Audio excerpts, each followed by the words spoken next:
Olá, um abraço a todos vocês. Estamos começando mais um podcast Conversa Séria com João Rafael, o nosso bate-papo semanal com os assuntos, de relevância que aconteceu durante toda a semana. Esse é o 23º podcast e a gente quer agradecer a você que sempre nos acompanha através das rádios Rural, Cultura, Portal Nordeste 1 e também o nosso canal do Conversa Séria. Comigo, o nosso Fernando Carvalho. Um abraço, Fernando. Olá, Genilson, abraçar nossa audiência muito incrível através do YouTube, do Facebook, da Rádio Rural, da Rádio Cultura, todas as janelas, todas as plataformas digitais, E é sempre uma satisfação. Esse é o 23º, olha, Exatamente. Estamos avançando, hein? O ano que vem já vamos para o ano 2 do podcast Conversa Séria com João Rafael, que vai registrar o seu bom dia. Bom dia, empresário João Rafael. Bom dia, Fernando. Bom dia, Genilson, Tiago. Um bom dia especial aos nossos ouvintes da Rádio Cultura e Rural e também dos internautas que, através do Facebook, também assistem esse podcast.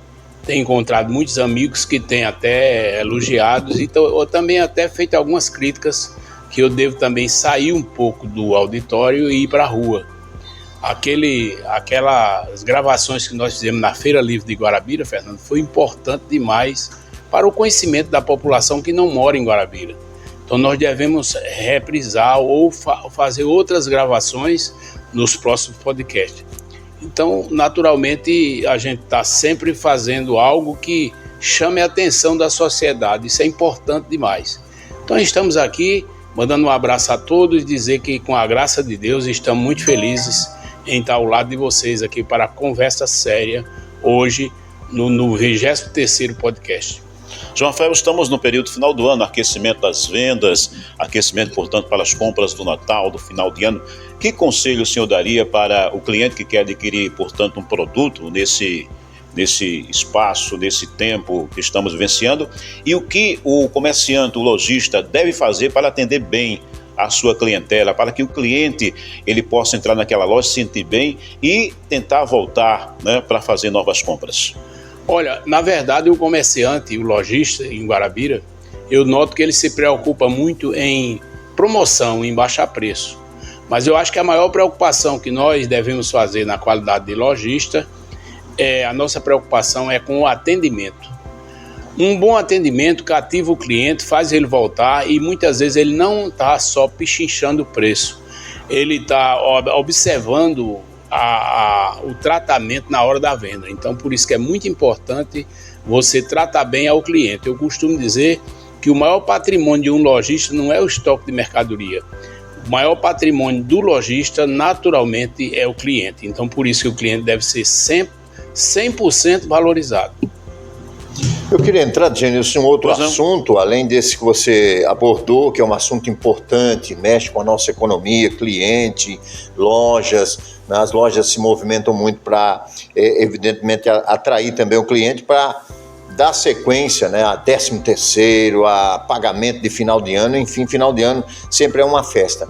Mas no país, Sr. João, está acontecendo aí algumas ações da Polícia Federal. Queria saber qual é a sua ótica, qual é a sua visão de algumas prisões. E quando a gente fala dessas prisões, a gente tem que esclarecer que não tem nada a ver com o Exército. São pessoas que já estão fora das forças militares, mas que estão na reserva e que aconteceu episódio, a Polícia Federal descobriu muitas ações que poderiam ter um golpe, envenenamento de lideranças. Como é que o senhor está acompanhando essa celeuma toda? Na verdade, é uma matéria nacional, que todo mundo tem tomado conhecimento. E o fato de ser indiciado qualquer cidadão não significa dizer que ele é culpado e que será condenado. É claro que, da forma como a justiça está lá para julgar, tem os advogados de defesa que estão lá para esclarecer também a defesa. Muitos fatos irão aparecer nesse processo, no decorrer desses processos.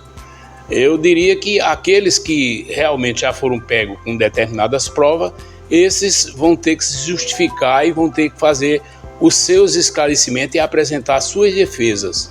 Agora, naturalmente, nós temos que entender que todo mundo que desrespeita a Constituição e desrespeita a pátria tem que ser punido. Olha, com relação a esse processo de indiciamento de envenenamento, o elemento que foi denunciado, esse também já está preso. É um baiano, que é um policial de alto escalão da Polícia Militar da Bahia, do qual pertence ao serviço secreto e também ao serviço de inteligência da Polícia Militar da Bahia.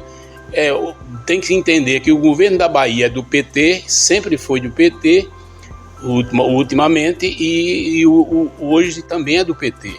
Então, necessariamente se faz que faça uma apuração muito minuciosa para saber a serviço de quem esse cidadão estava para chegar a esse ponto de denunciar de que estava contratado para fazer envenenamento das autoridades. Então ele vai ter que se justificar com a justiça, ele vai ter que apresentar suas provas e, consequentemente, também quem está sendo denunciado por ele vai apresentar suas defesas naturalmente. Agora, empresário, como é que o senhor analisa, ainda com relação, evidentemente, a esse fato, a questão do ministro Alexandre de Moraes ser o relator de todo essas denúncias, indiciamento que vem acontecendo em relação a esse assunto? Se ele é colocado como uma das vítimas, né? É colocado como uma das pessoas alvos justamente nessa questão toda.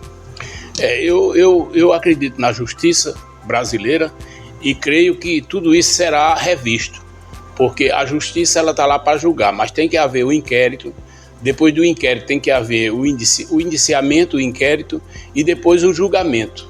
As autoridades vão ter que julgar, vai ter que ter advogado de acusação, advogado de defesa, vai ter o próprio Estado que vai acusar e vai ter que ter os advogados de defesa.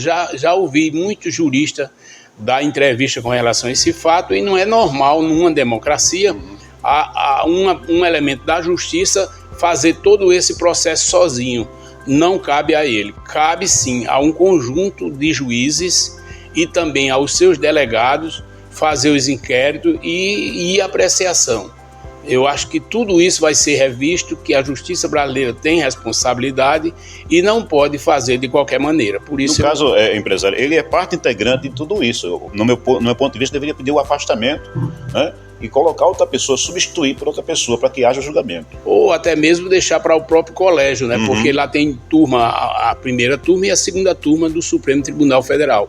Eu acho que a própria turma deve fazer o julgamento, deve fazer a apreciação de todos esses processos, e não uma pessoa só.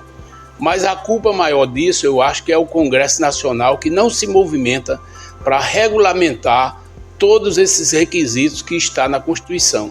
Fazer cumprir a Constituição é a coisa mais importante, mas me parece que o Congresso Nacional, ultimamente, não tem se movido para regulamentar essa situação. Qualquer juiz dá uma sentença na perna, isoladamente, e vale. Então é preciso que tudo isso seja regulamentado. Na minha concepção, é preciso que isso seja regulamentado. Não pode continuar dessa forma, porque é um descrédito para a justiça brasileira. E até porque, Genilson, só para complementar, essas decisões monocráticas, né, ou seja, só uma pessoa decide e tudo fica em torno, em volta daquela pessoa. Mas entrando, já que o programa é bem livre aqui, o nosso podcast, isso prejudica a nossa economia, porque a gente saiu do mensalão, do mensalinho, de prisões, aí continuamos nessa toada aí de atrapalhar a economia desse país, né? Olha, Fernando, em 2018, quando eu tinha a oportunidade de conceder entrevista, eu já chamava a atenção para o risco que nós estávamos correndo com a divisão a disputa entre esquerda e direita. Nenhum país pode sobreviver dessa forma. Eu acho que a democracia é o maior valor e fundamental. E na hora que se divide, começa a brigar a esquerda com a direita como se fosse uma guerra, isso vem prejudicando demais a economia e, sobretudo, o desenvolvimento do país, é claro e notório. E não há como evitar, porque está posto. Vamos dizer que, do jeito que eles estão trabalhando, prenda o ex-presidente Bolsonaro. Mas Bolsonaro não está sozinho na direita. Tem muitos políticos importantes que podem muito bem substituí-lo no caso do impedimento definitivo de não poder disputar uma eleição. Tem o Tarcísio de Freitas, tem o Zema em Minas Gerais, tem o próprio governador o governador de Minas Gerais, Goiás, o governador de Goiás, o Ronaldo Caiado, todos estão se levantando. Então é preciso entender que ninguém pode apagar um nome, simplesmente apagar, porque aquele nome geralmente não está sozinho. Então é uma burrice tentar fazer dessa forma. Eu não acredito que chegue a esse ponto. Eu acredito que a democracia reine no Brasil sempre. E eu acredito que faça-se justiça. Quem for culpado tem que pagar. Não adianta ficar na impunidade. Quem for culpado tem que pagar. Eu estava vendo hoje na televisão que até um padre foi indiciado, e isso só aconteceu até agora na América do Sul, na Nicarágua, no regime ditatorial. Aqui no Brasil até isso está acontecendo. Se inclui os religiosos, pode criar uma revolta nacional. Eu não acredito que isso venha a continuar da forma como está. Empresário, falar agora do encontro de líderes que aconteceu no nosso país. O Brasil foi o centro das atenções do mundo quando reuniu, portanto, os principais líderes mundiais aqui para o G20. Eu gostaria que o senhor comentasse a respeito desse assunto e o que de saldo positivo esse encontro deixou para o Brasil e também para o mundo. Apesar de ter sido um encontro internacional muito importante no Rio de Janeiro, aqui no Brasil, prestigiado, mas teve uma senhora que, infelizmente, ela extrapolou os limites da educação do povo brasileiro, que foi a que se diz primeira-dama, porque eu não acredito que uma pessoa que tenha a titularidade de uma primeira-dama de um país importante como o Brasil possa se enquadrar numa falta de educação como essa senhora se enquadrou. Então, eu espero que tudo isso seja revisto e que não seja levado tanto a sério, para que não saia daqui as autoridades mundiais com a má impressão da sociedade brasileira. Muito bem, e só para complementar, né, a senhora primeira-dama do Brasil, acaba também somando e atrapalhando os investimentos, porque com as brincadeiras delas e a fala dela, a repercussão é mundial. O Brasil é um país gigante e isso traz problema. Seu João, uma questão que a gente observa, falando aqui da nossa região, trazendo aqui a brasa e a sardinha para a nossa região, as nossas estradas. O governo do estado tem feito um esforço de fazer a operação tapa-buraco, mas ainda está longe de melhorarmos as estradas que ligam Guarabira e outras cidades. O senhor que tem acompanhado essa situação, o que está faltando? Na verdade, Fernando, você falou bem, a operação tapa-buraco é um paliativo de imediato, mas não resolve, porque quando vem as chuvas, que começa a fazer o tráfego pesado, a cidade volta a estourar novamente. O que era necessário era talvez um recapeamento perfeito. Eu sei que no momento está difícil boas construtoras para fazer esse tipo de trabalho, Genilson, porque essas construtoras têm muitas ocupações, principalmente foram a maioria tomada pela governadora de Pernambuco, que está fazendo uma revolução nas estradas do estado de Pernambuco, como também a governadora do Rio Grande do Norte. Ficou a Paraíba isolada e com dificuldade. O governo tem feito um esforço danado para fazer licitação, assinar contrato, mas infelizmente o que resta de empresas construtoras não condiz com a realidade da necessidade do trabalho que é importante nas estradas daqui da Paraíba. É preciso ser revisto tudo isso, o governo sozinho, o governador sozinho não pode fazer, mas eu acredito que o corpo de funcionários do governo, que são responsáveis pela infraestrutura do estado, tem que rever tudo isso. Empresário, ainda com relação às estradas, Guarabira é a maior cidade do estado da Paraíba que não é cortada por uma BR, não é cruzada por uma BR, né? Boa, Denis, você foi buscar essa. Isso. Boa. E existe um projeto, o pessoal já fala a respeito justamente disso, né? Lá no Congresso Nacional, de transformar a rodovia PB 073, né? Que é a principal rodovia aqui da nossa região, numa rodovia federal. O senhor acha que a rodovia 073, que começa lá em Café do Vento, terminando lá na divisa com o Rio Grande do Norte, já está, portanto, em condições de ser uma rodovia federal? Eu acredito que sim, porque tudo pode ser melhorado, tudo pode ser feito um novo trabalho com relação a isso. Eu creio que isso foi um projeto do deputado Ranieri Paulino, quando esteve temporariamente na Câmara Federal, e ele apresentou esse projeto. Não sei se anda, não sei se parou, não sei se o deputado substituto assumiu esse compromisso. Eu sei que nunca mais se vimos falar nesse movimento, mas que é importante sim, era muito importante que federalizasse essa estrada ligando o Rio Grande do Norte. Para nós aqui de Guarabira e para muitas cidades da região seria muito importante. Dá um tempo para saber consumir mesmo. Genilson. Muito bem, chegamos, portanto, ao final do podcast Conversa Séria com João Rafael, na sua 23ª edição, onde você pode acompanhar através aqui da Rádio Rural, da Rádio Cultura FM, do Portal Nordeste 1 e no canal do próprio podcast. Se inscreva lá no podcast Conversa Séria com João Rafael, bate-papo de toda semana com os principais assuntos do momento.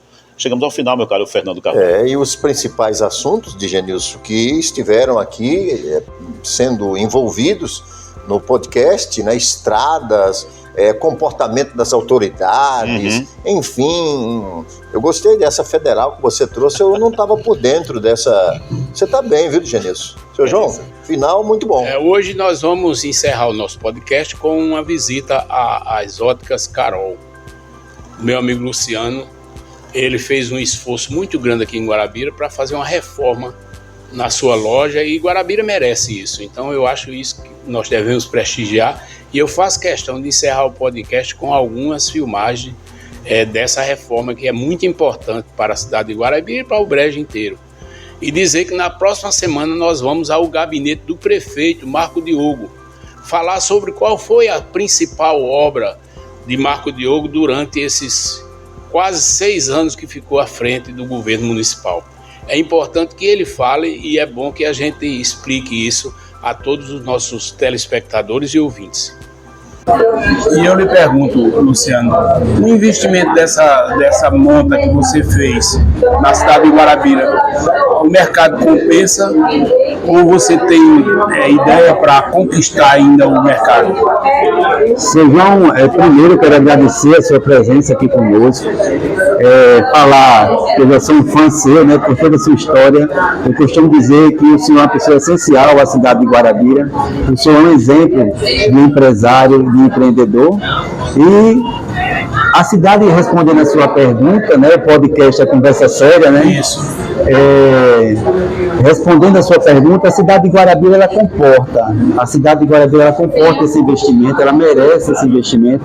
O senhor falou uma coisa, esse investimento ele não é para mim, esse investimento ele é para a cidade de Guarabira, mas a cidade de Guarabira é uma cidade que está em grande expansão, O senhor tem mais história aqui do que eu, e o senhor sabe que Guarabira é uma cidade que ela vem crescendo a cada dia, ela vem se expandindo, o comércio vem se abrindo.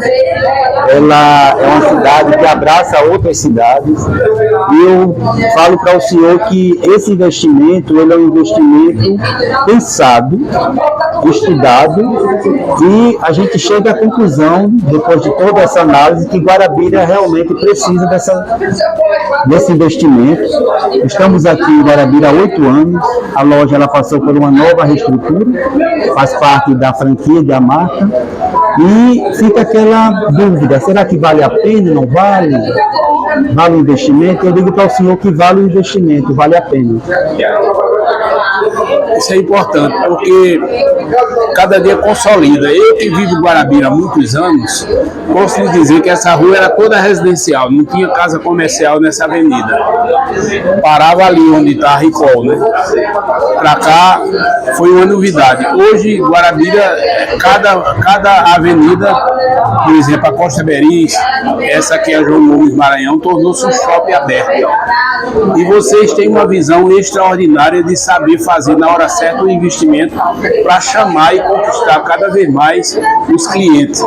E o que eu gosto aqui, eu sou cliente aqui, como você sabe, o que eu gosto aqui é o atendimento e o pós-venda, porque vocês dão uma assistência extraordinária ao cliente.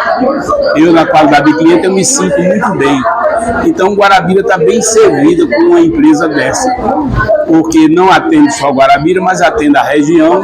Eu tenho absoluta certeza que o cliente que vem aqui, com o atendimento que ele recebe, naturalmente ele volta. E isso é o que constrói a empresa e consolida a empresa cada dia mais forte. Eu concordo com o senhor que é o que eu prezo, Eu sempre trabalho e sempre converso com a equipe que o que eu prezo é o atendimento. Eu costumo dizer que produto se tem em todo lugar, mas o nosso atendimento, o nosso acolhimento com o cliente, a nossa atenção dada ao cliente pós-venda, esse aí é o diferencial. Então, o senhor falou que é o nosso cliente, nós temos o prazer de tê-lo como nosso cliente, mas também ter toda a sua família, viu? Exatamente. Suas cunhadas, sua esposa, todos são clientes aqui nossos, a gente tem uma verdadeira admiração, uma verdadeira amizade que foi construída. Mas eu falo para o senhor que justamente o segredo é o atendimento, é o atendimento humanizado, né? Eu costumo dizer aqui para o pessoal que a gente não quer robô. Hoje estamos vivendo essa era, né? Exatamente. Mas nós queremos esse atendimento humano, o olho no olho, o abraço, o calor humano mesmo. E isso é o que está fazendo hoje o diferencial das Óticas Carol. O senhor falou aqui dessa rua, essa casa, esse aqui, o senhor conhece mais de perto, era uma casa, seu João. Era uma casa, e eu trabalhava numa outra empresa e decidi investir no meu próprio negócio, né? Eu sou uma pessoa sonhadora, eu acho que o segredo para mim é isso, eu vivo de sonhos. E eu costumo dizer que eu não sou empresário, eu sou empreendedor porque eu acredito nos meus sonhos. E eu olhei essa casa e fiquei com medo, né? Eu já tinha assinado o contrato de trazer a franquia para Guarabira e assinado o contrato para outras cidades. E a minha irmã disse, você tem que acreditar nessa casa, que é aqui. E nós derrubamos essa casa, foi muito sacrifício, porque você sabe que mão de obra nunca sai como planejamos. E hoje estou aqui contando uma nova história, né?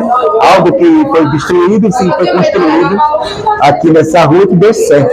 E hoje essa rua aqui ela é um exemplo de comércio. O senhor mesmo a prova disso que o senhor tem, além dos seus investimentos empresariais, você tem uma loja aqui nessa rua, né? Que é o Lojão Ricol. Exatamente. Que já é referência de localização, né? O pessoal quer ir para algum lugar e diz assim, não, é na rua do Lojão Ricol. Isso. Então todos já sabem, né? É na rua da Rialto. Isso para a gente é muito importante. Veja como o senhor é um exemplo de construção, de marca. Nós temos que acreditar. E hoje as Óticas Carol tornou-se uma marca necessária para a nossa cidade. Porque vocês têm qualidade, têm preço e têm o atendimento, que é ponto fundamental no mercado hoje. É como você falou, o robô ainda não funciona no nosso mercado. Aquele empresário que pensar que a mercadoria chama a atenção do cliente é muito pouco importante. É também, mas não é tudo. O que chama a atenção do cliente é um bom atendimento. Às vezes o cliente ele volta para a loja não só pelo preço. Às vezes o preço chama a atenção, mas o que chama mais atenção é exatamente o bom atendimento. E por isso você conquista sempre a família. Eu sou cliente daqui, a minha família toda praticamente é cliente daqui e nós nos sentimos muito bem em propagar o atendimento que vocês têm para com o cliente aqui. Agora eu lhe pergunto, Luciano, você não acha que Guarabira, o crescimento que ela está atingindo, não está precisando de estacionamento? Porque sim, a dificuldade de se estacionar hoje um veículo, seja moto, seja automóvel, já está muito difícil, principalmente no centro da cidade. Sim, eu concordo com o senhor. A cidade de Guarabira vai crescer tanto em comércio, e esse comércio ele se expande e traz pessoas, né? E hoje tem essa facilidade de veículo, então nós temos uma demanda muito grande de veículos circulando na cidade, e realmente Guarabira precisa de uma estratégia de engenharia de trânsito, de regulação de meios de transporte, né? Então Guarabira realmente precisa de investimento na questão de estacionamento. É um problema, eu não sei se da gestão pública e no futuro até da gestão privada, né? Mas hoje a questão do estacionamento em Guarabira é uma questão pública séria. Então, o gestor que vai assumir no próximo mandato, ele tem que estudar essa maneira de como viabilizar melhor, como distribuir melhor a questão do estacionamento em Guarabira. Para nós que vivemos de comércio de rua, é muito dificulta até o nosso trabalho, né? Porque se eu tenho uma loja, aquele cliente que vem à nossa loja, ele precisa encontrar um local fácil para estacionar. E hoje isso não é possível. Se eu chego aqui em Guarabira de 9 horas da manhã, no dia de feira, muita gente desiste de ficar em Guarabira porque não tem que estacionar, né? Veja bem, o atual prefeito de Guarabira, Marco Diogo, ele teve uma dificuldade muito grande em fazer um projeto de engenharia de trânsito e criou-se aqui a Zona Azul, que era uma forma de, pelo menos, controlar um pouco mais o trânsito. Mas travou na Câmara Municipal, continua travado na Câmara Municipal. Então é preciso que os senhores vereadores comecem a sensibilizar e cobrar, principalmente o executivo no local. Tem tanta praça em Guarabira, tem que reduzir um pouco as praças e aumentar o nível de estacionamento na cidade para ajudar o mercado e o comércio. Eu acho isso muito importante. Eu acho importante essa preocupação com a questão da organização do transporte de Guarabira, a circulação de veículos em Guarabira. Eu acho isso muito importante. Eu não sei dizer porque não entendo de como funciona, mas eu acho que o poder público tem que procurar meios de solucionar essa questão que é preocupante para o comércio. Guarabira ainda tem muito espaço para ser explorado, né? Eu não sei se a Zona Azul seria a solução, mas eu acho que é uma preocupação do poder público e é uma preocupação que tem que ser urgente, tem que ser colocado em algo com prioridade. Porque nós estamos em 2024, o senhor vai ver que já está um ano diferente de 2023, pela circulação de pessoas. Nós temos também um desenvolvimento muito grande das cidades vizinhas, a exemplo de Bananeira, então circula muito carro dentro de Guarabira. E é importante que venha para Guarabira para incentivar cada vez mais nosso mercado. O lojista ele fica de portas abertas para esperar o cliente, mas é preciso também que o poder público dê condição ao cliente, pelo menos de estacionar o veículo. Eu vejo aqui em Guarabira alguns terrenos ainda que dá para transformar em estacionamento, se bem que a prefeitura não deve administrar estacionamento, mas deve regularizar uma área e dizer aqui é um estacionamento que pode ser administrado pela iniciativa privada. Concordo com o senhor, é isso que eu falei, deve ser uma parceria entre poder público e poder privado. E poder privado, porque aí há a condição de melhorar cada vez mais a mobilidade do trânsito na cidade de Guarabira. Você está certíssimo. E essa questão que o senhor falou aí, Guarabira, ela é uma cidade, hoje, seu João, que o poder público ele é muito importante. O poder público ele faz parte de uma gestão, de uma organização, de uma estrutura, mas Guarabira, eu gosto de enfatizar que Guarabira é uma cidade criada e construída por comerciantes. Então, o desenvolvimento dessa cidade é feito por comerciantes, por empresários locais que acreditam. Guarabira é uma cidade cheia de empreendedores, é uma cidade cheia de gente de talento, é verdade, né? O senhor, para mim, é um exemplo. O senhor, além de ter os investimentos, tem pessoas talentosas que trabalham com o senhor. Então, isso é um alerta para que o poder público ele esteja ao lado desses comerciantes, desses empresários, porque somos nós, a mola que faz crescer. Não é o poder público, não é o prefeito A, não é o prefeito B. Luciano, quando eu cheguei aqui em Guarabira, tinha apenas 54 veículos. 54 veículos, se contava praticamente nas mãos. Hoje é diferente, a cada ano que passa aumenta, dobra, triplica o número de veículos. Não só de fora, mas da própria cidade. Então é preciso que o poder público comece a estudar tudo isso. Guarabira não é só uma cidade, é uma capital. Guarabira é uma capital. Então nós temos que ter estrutura mais adequada para conquistar cada vez mais o cliente de outras cidades para cá. Tem uma gestão urbana, né? Guarabira precisa de uma gestão urbana. Guarabira precisa melhorar em todos os aspectos na questão urbana, desde a questão do estacionamento, da questão de acessibilidade. Olha só, seu João, sábado tivemos uma experiência aqui de uma pessoa cadeirante. Ela veio por essa calçada ela não reivindica a nossa loja ela tem uma rampa, eu pensei nisso, é uma das minhas preocupações quando eu construí a loja, ela tem uma rampa e tem um banheiro com uma porta acessível, já pensando... Exatamente. Né? E essa cliente, ela ia a uma outra loja, e aqui na minha calçada, ela desistiu, porque o esposo dela não teve força para descer a cadeira com ela e entrar na outra loja que não tinha acessibilidade. Então a loja vizinha ela perdeu. Por que ela perdeu? Porque Guarabira é uma cidade que ela não tem acessibilidade. Ela não está acompanhando as mudanças, as exigências do mercado. Então, para que a gente tenha mais clientes na loja, a gente precisa pensar em tudo, desde o estacionamento, desde uma calçada acessível, de um acesso, de uma faixa de pedestre. Então, tudo tem que ser pensado. E isso não depende de nós. Nós, comerciantes, nós desenvolvemos em outro aspecto, no aspecto econômico. Exatamente. Mas na questão da gestão urbana, isso depende exclusivamente e unicamente do poder público. Principalmente a mobilidade, né? A mobilidade. Então, você vê que a nossa cidade ela é muito precária em mobilidade. Nossas calçadas não são acessíveis a um cadeirante, a uma pessoa com deficiência, a uma pessoa com muleta.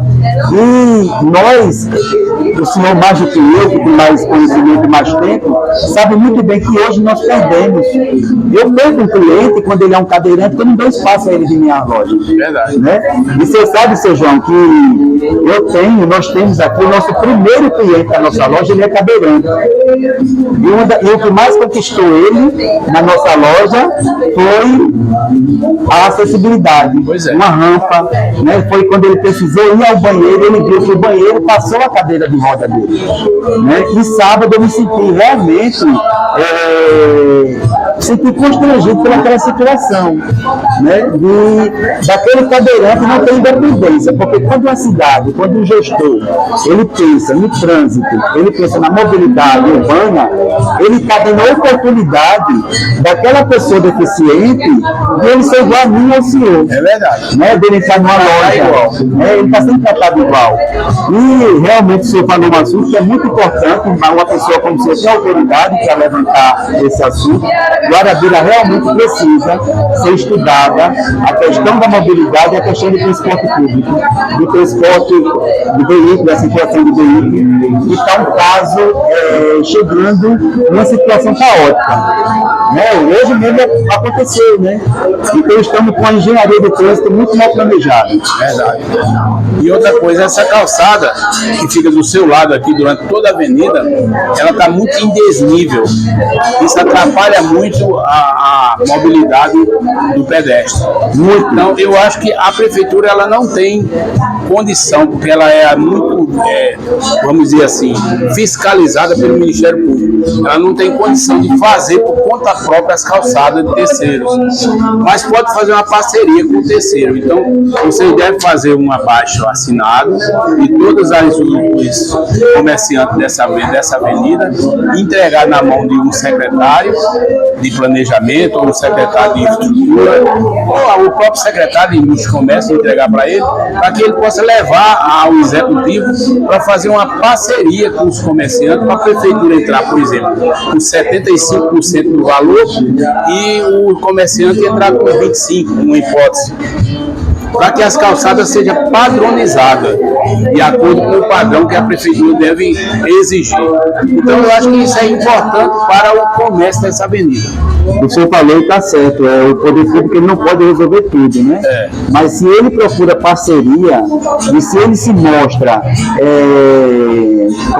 interessado e se ele mostra colaborativo com os comércios, né? Com os comerciantes, com os empresários, com certeza a coisa acontece, né? Mas o que não pode acontecer é fechar os olhos para a situação, né? Isso. E não pode. Então, como o senhor observa, nossas calçadas, elas são precárias. Totalmente, a avenida inteira, né? A avenida inteira. Eu tive cuidado de quando eu fiz essa calçada, de igualar ela com o meu fio, né? Pensando que no futuro a prefeitura iria exigir que todo o lado de cá, o comércio, ele nivelasse a calçada, né? Exato. Para que facilitasse o acesso de uma criança, a queda do idoso. É verdade. Né? Hoje eu tive o cuidado de colocar fita antiderrapante nas laterais da calçada. Que deve ser exigido pelo poder Né? público. Tudo isso eu pensei. E quando eu faço isso, seu João, eu não estou fazendo favor nenhum. É uma obrigação. E eu estou fazendo mais. O que eu estou fazendo é dando a oportunidade de que o cliente me escolha entre tantos. Eu estou dando a oportunidade que o cliente venha na minha loja. Chama-se marketing. Porque eu me preocupei com ele. É verdade. Né? Eu estou preocupado com o cliente meu escorregar, cair. Então eu não estou fazendo favor. Eu estou fazendo o meu trabalho de cidadão. Muito bem. Né? Porque eu acho que o que nós temos que fazer é nosso trabalho de cidadão, exercer a nossa cidadania. Isso. Eu tenho essa preocupação, principalmente como eu, como comércio. Não sei se o senhor vai concordar comigo. Né? Pode, plenamente. Luciano, muito obrigado. Parabéns, a reforma ficou linda. Tenho certeza que aqui sempre será um sucesso. Ô, João, obrigado. Em vida do senhor, eu acredito.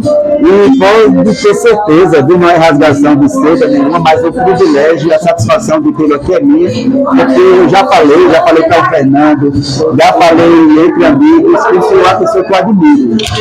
Eu admiro muito a sua história e admiro muito a importância que o senhor tem para Guarabira. O senhor realmente é uma pessoa que importa para Guarabira, né? Porque o senhor traz desenvolvimento. Muito obrigado. A sua grandiosidade aqui nessa cidade é fantástica. Obrigado, Nós somos Deus, um exemplo, viu? Obrigado. Eu desejo para o senhor que Deus multiplique seus anos. Graças a Deus. E lhe derrame bênçãos, né, de saúde. E o senhor é uma inspiração, não só para mim, mas para minha família, né, meus irmãos, a gente sempre comenta entre nós a admiração com o senhor, com a sua família, a maneira como o senhor também administra a sua família, né? A sua família é um exemplo para Guarabira, né? O senhor tem uma família que você pode ver, você tem uma empresa familiar e que serve de exemplo, de inspiração para muitas famílias que trabalham em conjunto, né? Isso sabe que não é fácil isso, né? É difícil. É difícil? Tem que ter a mão de Deus. Tem que ter a mão de Deus, né? Tem que ter a sabedoria, né? Tem que ter a paciência, né? É o que nós pedimos sempre. Então, muito obrigado. Viu? Eu que agradeço.